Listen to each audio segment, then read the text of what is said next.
Glória a Deus, paz seja convosco, meus irmãos. Esta tarde maravilhosa, ou nesta noite, dependendo de quem vai estar assistindo o vídeo. E nesse exato momento eu quero compartilhar um pouquinho da palavra do nosso Deus, mas eu quero fazer uma oração. E o Senhor Jesus, meu Deus, venha nos guardar, nos livrar de todo mal, abençoar a nossa mente, a nossa casa, tirar todas as amarras da maldição contra a nossa vida e a sua vida, em nome do Senhor Jesus. Que você seja abençoado, que a graça do Senhor repouse sobre ti e a tua casa, em nome do Senhor Jesus. Amém?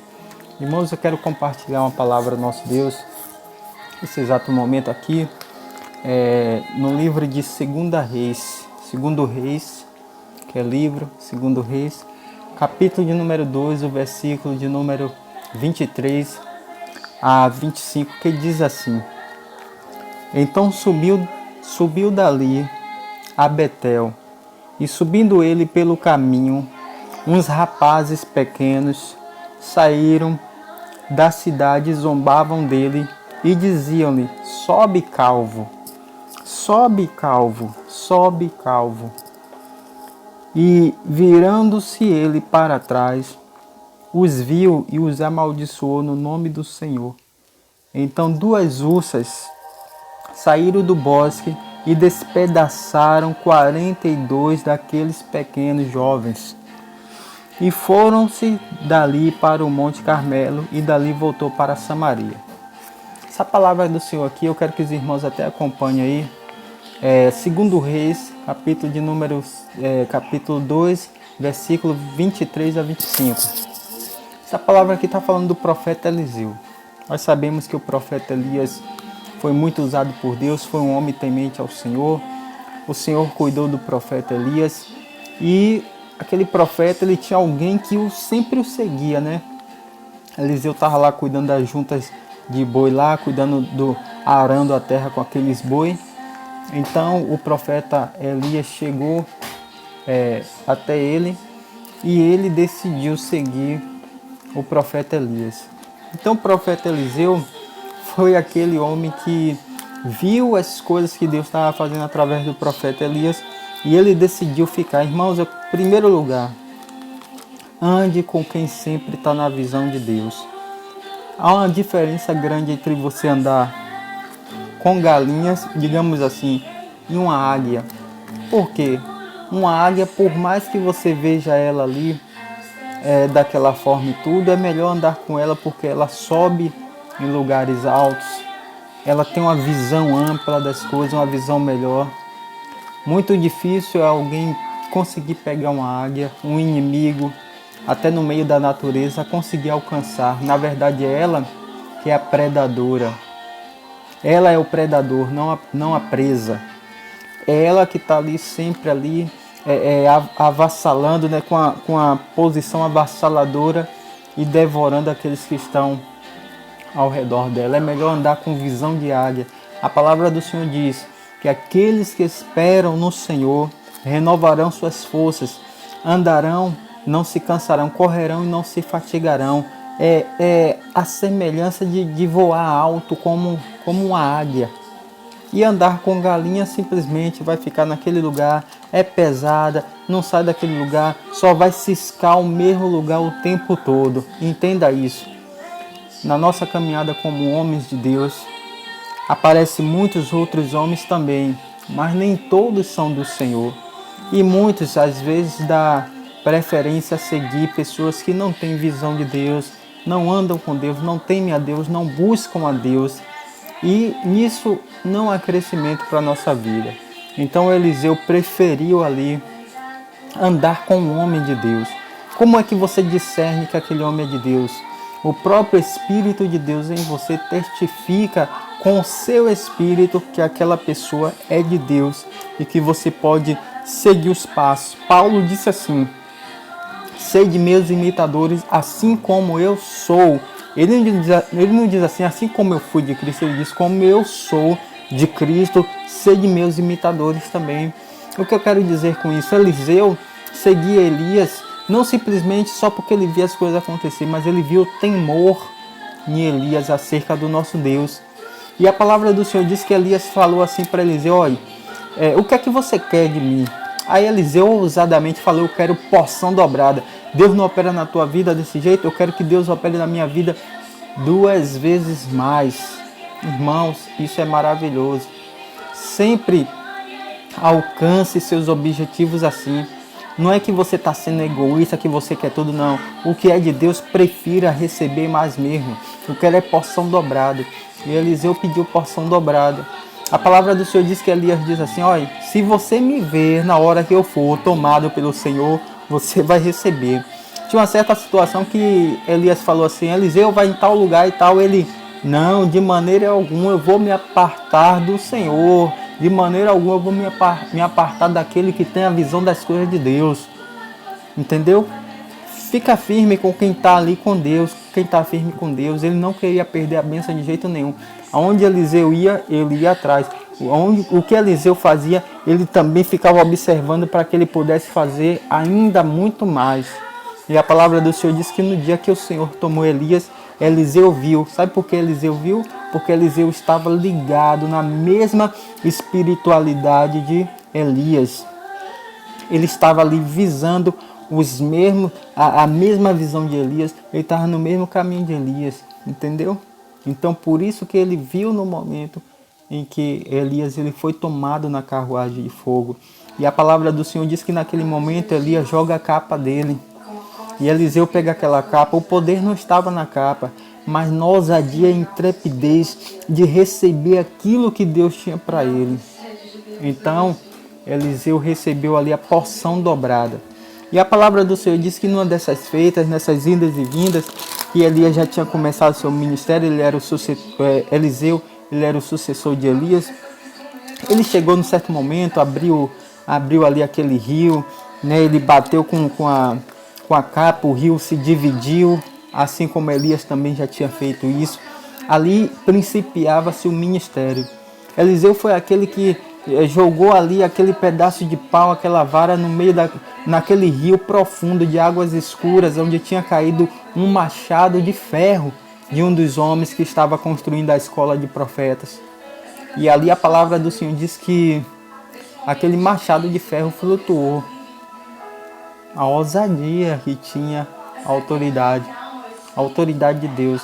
E num certo momento, que chegamos aqui no capítulo 2, versículo 23 a 25, diz aqui que então subiram dali a Betel, e subindo ele pelo caminho, uns rapazes pequenos, não é que é anão, que é criança não, eram jovens, que saíram ao encontro de Eliseu, indo atrás de Eliseu, perseguindo Eliseu. Mais de 40 jovens que tinha. E eles ali zombavam de Eliseu e diziam assim, sobe calvo, sobe calvo, sobe. Sabe o que é que significa isso?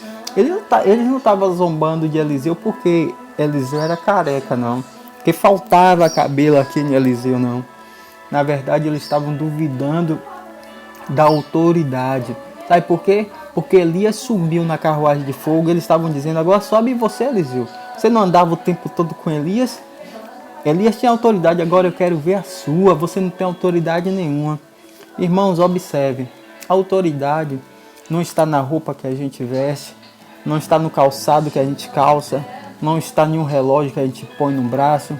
A autoridade não está simplesmente em pegar a Bíblia. A autoridade não está no microfone, não está numa gravata, num paletó, não tem nada disso. A autoridade está no nome de Jesus, do Deus que te criou e te formou. Aqueles jovens duvidaram e começaram a zombar da autoridade. Irmãos, enquanto o inimigo quiser zombar de mim, do meu pessoal, de você, do seu pessoal, da sua vida, não tem problema. Mas quando é a questão de querer zombar de você por servir a Deus, o próprio Deus, é Ele que desce e intervém na minha e na sua situação. Zombavam de Eliseu não porque ele era careca, porque se fosse assim, tem tanta gente com tantos problemas, é careca, pessoas que são aleijadas, pessoas que são cegos, olha lá um crente cego, olha lá um crente aleijado. Se fosse por isso, Deus já tinha matado muita gente. Fosse por isso, mas não é por isso. É pela autoridade que há em nós, através do nome de Jesus, e as pessoas desfazem dessa autoridade que você tem. Desfaz dessa autoridade que nós temos em Cristo Jesus. Eu quero dizer para você que o maior é Deus na tua vida. E se as pessoas ainda zombam de você, não se preocupe, no tempo certo Deus tem a paga para cada um. Se não se arrependerem, o que oramos é para que essas pessoas se arrependam do seu mal. E a palavra do Senhor diz que naquele exato momento, imagine um lugar deserto, já não tinha mais pessoas porque ele saiu para ir para outra cidade.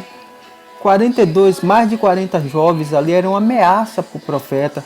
Imagine o que é que eles podiam fazer depois dessa zombaria. Certamente iria matar. Mas aí talvez pensamos, será que Deus seria capaz de matar 42 jovens por causa de um homem? Aí eu respondo para vocês, sim. Deus, ele pode fazer o que for, virar o mundo, virar tudo ao seu favor. Sabe por quê? O Senhor, a palavra do Senhor diz que os anjos do Senhor acampam ao redor daqueles que amam e que temem. Não é daqueles que não amam e não temem ao Senhor, não.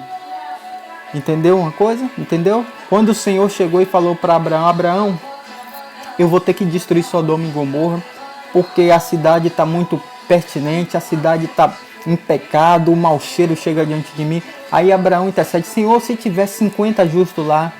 Aí o Senhor disse, por causa dos 50 eu não destruirei. Se tiver 40, por causa dos 40 não vou destruir. Se tiver, Senhor, todavia tiver ali 30, aí o Senhor falou, por causa dos 30 eu não vou. Se tiver 20, Senhor, me ouse, eu vou me ousar, Senhor, me perdoe, mas vou perguntar mais uma vez, Senhor, posso? O Senhor pode? Se todavia, Senhor, tiver 10 justos ali, o Senhor destruiria?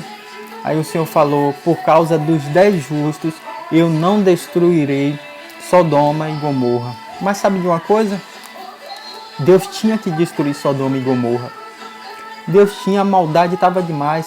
Aí sabe o que é que Deus faz? Deus separa o justo do injusto e destrói e vai destruindo o que é injusto. Entendeu?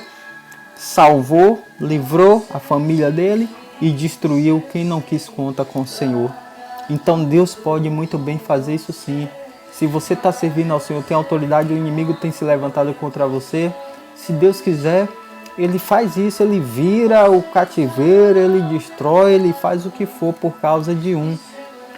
A palavra do Senhor diz que Deus, Jesus, Ele diz assim que acerca da parábola das 100 ovelhas, Ele deixa 99 lá e vai à procura de uma. Se você é um justo do Senhor, ou tem buscado, quando eu falo justo do Senhor, eu estou dizendo aquele que está ali se esforçando, aquele que está procurando melhorar, que está procurando acertar. Irmãos, eu quero te dizer uma coisa. Deus tem te dado força. Jesus está voltando, não é brincadeira. As coisas estão acontecendo aí, mas o melhor de tudo é quando a gente vem buscando se firmar de Senhor, eu estou tentando, Senhor, mas me ajuda. E Deus olha a sinceridade do coração e levanta. Não adianta a gente chegar aqui e dizer, eu sou santarrão, quando vem a dificuldade estou de pé, não. A palavra do Senhor diz que aquele que está de pé, cuidado para que não caia. João diz assim, filhinhos, não pequeis, todavia se pecardes, temos um advogado. Mas ele está dizendo que não é para pecar, mas se acontecer, se levanta, se fortalece e diz, Senhor, me ajuda, porque o importante é reconhecer os erros e não permanecer nos erros. Deixa essa palavra, entendeu? Mas a intenção aqui é conclamar isso. Você tem a autoridade de Deus na tua vida, você tem o Espírito Santo. Não se preocupe se as pessoas falarem mal de você, falar, fulano está na igreja e está daquele jeito, fulano está e diz que é crente. Não se preocupa não, quem sabe da sua salvação é você, quem tem que cuidar da sua salvação é você, não é quem está criticando você não. Você pode até errar, mas você está se esforçando para melhorar e chegar no reino dos céus, e ela que nem se esforçando está, aí você tem que orar por ela também, entendeu? Então você tem autoridade, não adianta. É aqueles 42 jovens, mais de 42, né? Mas na verdade quando Deus, o profeta amaldiçoou e saiu 2 ursas e mataram 42, mas eram mais de 42 jovens. e mataram aqueles 42. É porque Deus é ruim? É porque Deus não presta? É porque Deus é maligno? É porque Deus é vingativo? Não. É porque Deus é a favor daqueles que amam a Ele e o buscam. Porque quando Deus ele vem para destruir, Ele vem para destruir o pecado, não o homem. Mas só que o homem se apega de uma forma ao pecado que Deus tem que destruir quem está guardando o pecado. Entendeu isso? Talvez as pessoas pensem, poxa, Deus é muito injusto. Não é, Deus é justo. Sabe por que Deus destrói o ímpio? Porque o ímpio vive na injustiça e Deus é justo e Ele não pode corroborar ou cooperar com a injustiça do homem. Sabe por quê? A questão não é o homem, a questão é o pecado, e o pecado está entrelaçado dentro do homem e o homem agarra o pecado de uma maneira como se fizesse parte dele. Então Deus vai ter que destruir junto ali o pecado com o ímpio. Entendeu? Então foi assim, Deus fez isso na vida para proteger o filho dele? Sim, sim. E Deus vai te guardar sim também dessa forma. Então deixa essa palavra aqui para que Deus possa abençoar a sua vida, a sua tarde, a sua família. Em nome do Senhor Jesus, amém. Fica firme, fica forte. Se fortalece no Senhor. Não é fácil, mas a nossa jornada para o céu é melhor. De tudo que você for analisar, você vai pensar, não é fácil seguir a Deus, mas a recompensa é melhor. Porque é muito fácil estar no mundo, servir as coisas do mundo, mas a recompensa, a gente já sabe que é inferno, é distanciamento de Deus eternamente. Eternamente. É um lugar onde não tem mais volta. Então é melhor passar pela luta, pela prova e chegar lá no final. E a palavra do Senhor diz que no final tem a coroa da vida eterna. E a palavra do Senhor diz que quando chegarmos naquele grande dia, o Senhor entregará uma pedra branca, estará escrito o nosso nome que ninguém sabe. É um nome que só o Senhor, Ele sabe e vai entregar. Sabe o que significa isso? A sua vida aqui na terra, onde as pessoas te criticam, te julgam. Não se preocupe, melhor é o reino dos céus. E o reino dos céus é chegado por esforço. Devemos nos esforçar para chegar no reino dos céus. Eu deixo essa palavra de ânimo para vocês, homens de Deus, ó. Guerra, fortalece no Senhor. O reino de Deus, ó, não é tomado aqui no braço não, ó, mas ó, joelho, jejum e oração para chegarmos no reino dos céus. Amém? Deus abençoe aos amados irmãos.